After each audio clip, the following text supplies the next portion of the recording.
Inside the pristine walls of a luxurious private hospital, a wealthy man walked back and forth with his newborn in his arms. The baby's cries pierced the air, sharp and unrelenting, echoing through the corridors despite the nurses' hurried attempts to soothe him.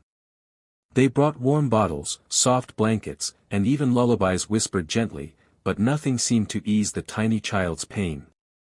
The father's face grew pale with exhaustion, his expensive suit wrinkled and damp with sweat, his eyes filled with a helplessness he had never known before. He was a man used to solving problems with a phone call, a signature, or the swipe of a card. In his world, money opened doors, fixed mistakes, and silenced every complaint. But here, in this moment, his wealth meant nothing. The sound of his baby's endless wailing pierced deeper than any business loss ever could. He tried rocking the child, pacing faster, then slower, whispering words he thought might comfort, but the little one's cries only grew louder, echoing his father's own frustration. Every passing second felt heavier, as though the hospital's luxurious walls were closing in on him. For the first time in years, the man felt powerless, stripped of control, stripped of answers. The nurses exchanged worried glances, unsure what else could be done. And as the millionaire clutched his son tightly, his heart began to pound with an unfamiliar fear, that perhaps this was a problem no amount of money could ever solve.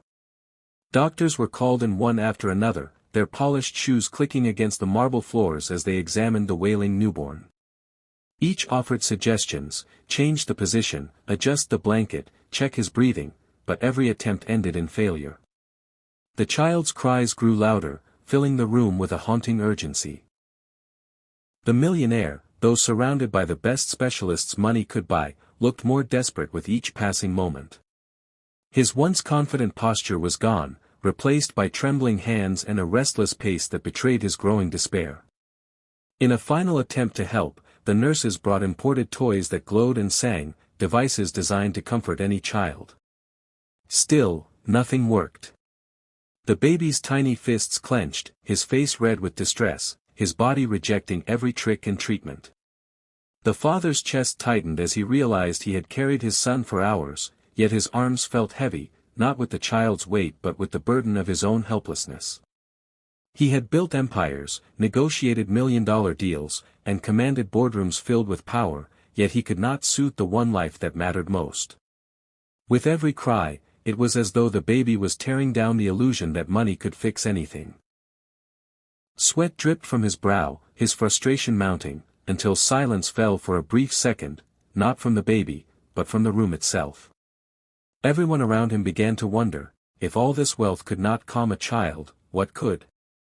In the far corner of the waiting area, away from the polished walls and gleaming machines, sat a woman who had been quietly watching. Her clothes were simple, her hands calloused, and her eyes weary from a night spent waiting on her own sick child. She was a black woman of humble means, unnoticed by the crowd of nurses and doctors rushing to serve the millionaire. Yet, there was a calmness in her presence, a stillness that stood in sharp contrast to the chaos around her. As the baby's cries echoed through the corridor, she tilted her head slightly, her expression soft, almost knowing. She had heard cries like this before, cries that spoke not of illness, but of longing.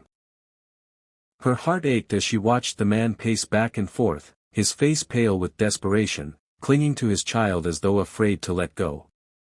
She could see something no one else seemed willing to acknowledge: the child wasn't looking for medicine, toys, or riches. He was looking for something far simpler.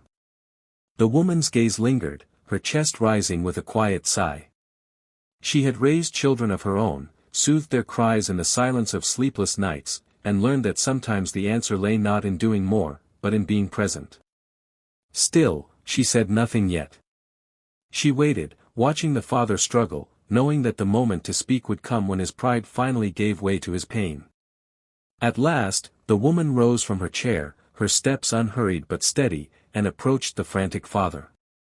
The nurses fell silent, surprised that someone so unassuming would dare step forward. The millionaire looked up, his face tense, his arms aching as his baby continued to cry without pause. She studied him for a moment, then spoke in a voice both gentle and firm, carrying the weight of experience. Your baby doesn't need your money, she said softly. He needs your heart. Hold him like you love him, not like you own him. Her words cut through the noise like a bell in a storm. The bustling nurses stopped in their tracks, the doctors exchanged uncertain glances, and the father froze. For a moment, he didn't breathe. He had expected advice about medicine or technique, something he could buy or control. Instead, this woman had given him something he could not purchase, truth. His face turned pale as her words sank in. He suddenly realized that every movement, every attempt he made, had been driven by desperation to solve a problem, not by the tenderness of a father's love. He was holding his child tightly, yes, but not gently. He was comforting, yes, but not with warmth. In that instant, the man saw himself clearly, a father who had forgotten the simplest, most priceless gift he could give. And with that realization, his pride cracked, leaving him trembling with something he had not felt in years, humility. The millionaire's arms softened, and for the first time that night, he held his baby not as a burden to be quieted, but as a life to be cherished. He pressed the tiny body close to his chest, letting his heartbeat speak where his words had failed. His voice broke as he whispered, "I love you, my son. I'm here." The change was almost instant. The baby's cries began to quiet, the restless fists unclenched, and within moments, silence filled the room. The child nestled against his father's warmth, soothed not by wealth or luxury, but by love. Tears streamed down the millionaire's face as he realized the power of a simple embrace, something all his riches could never buy. The room remained still, every nurse and doctor moved by what they had witnessed. The black woman stood nearby, her expression calm, her wisdom proven in the most undeniable way. She did not gloat or linger for recognition, she simply offered a knowing nod before returning to her seat. The father looked at her, his voice shaking with gratitude. "Thank you, you gave me more than anyone ever has." And she replied softly, "You already had it. You just needed to use it." That night, in the quiet hush of the hospital, a powerful truth was revealed: love is the greatest healer. The millionaire finally understood that true wealth was not measured in gold or power, but in the tenderness of a father's heart.